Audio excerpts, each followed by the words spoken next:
ಹಾಸನ ಕ್ಷೇತ್ರ ಗೆಲ್ಲಿಸ್ಕೊಡಿ 5 ವರ್ಷ ಸಿಎಂ ಅವರೇ ಇರ್ತಾರೆ ಅಂತ ಹೇಳಿ ಅವರು ಯತೀಂದ್ರ ಹೇಳಿದ್ದು ಅವ್ರ ವೈಯಕ್ತಿಕ ವಿಚಾರ, ಅದು ಪಕ್ಷದ ವಿಚಾರ ಅಲ್ಲ. ಪಕ್ಷ ಹೈಕಮಾಂಡ್ ಇದೆ, ಹೈಕಮಾಂಡ್ ಏನು ತೀರ್ಮಾನ ತೊಗೊಳ್ತದೆ ಆ ತೀರ್ಮಾನ ಪ್ರಕಾರ ನಾವೆಲ್ಲ ಇರಬೇಕಾಗುತ್ತೆ. ಅದು 5 ವರ್ಷವೂ ಇರ್ಬೋದು, ಮುಂದಿನ 5 ವರ್ಷವೂ ಇರ್ಬೋದು.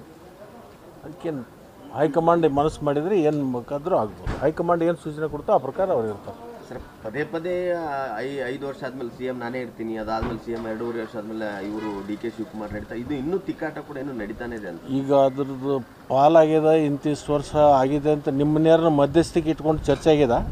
ನಮಗೇನಿಲ್ಲ ಸರ್ ಚರ್ಚೆ. ಅಲ್ಲ, ನಿಮ್ಮನ್ನ ಯಾರ ಮಧ್ಯಸ್ಥಿಕೆ ಇಟ್ಕೊಂಡು ಚರ್ಚೆ ಮಾಡಿದಾರ? ನಿಮ್ಮವರೇ ಹೇಳ್ತಾ ಇರೋದು. ನಾನು ಕೇಳೋದು ನಿಮ್ಮನ್ನ, ನೀವು ಕೇಳಕತ್ತೀರಲ್ಲ. ನಿಮ್ಮನ್ನ ಯಾರು ಹೇಳಿದ್ದಾರೆ? ಅಲ್ಲ, ಯಾರು ಹೇಳಿದ್ದಾರೆ? ಯಾರು ಹೇಳಿದ್ದಾರೆ? ಅನಾವಶ್ಯಕವಾಗಿ ನೀವು ಇದನ್ನು ಸೃಷ್ಟಿ ಮಾಡ್ತಾ ಇದ್ದೀರಿ. ಅದು ಏನೇ ತೀರ್ಮಾನ ಆಗೋದು ಹೈಕಮಾಂಡದಲ್ಲಿ ಆಗುತ್ತೆ. ಅದು ಯಾವುದನ್ನು 5 ವರ್ಷನೋ 2 ವರ್ಷನೋ 4 ವರ್ಷನೋ ಮುಂದೆ ಮತ್ತೆ ಸರ್ಕಾರ ಬರ್ತದೆ, ಅವಾಗ ಯಾರು ಅನ್ನೋದನ್ನು ಅವಾಗ ಅವದೇ ಥರ. ಸರ್, ಈಗ ಲೋಕಸಭಾ ಚುನಾವಣೆ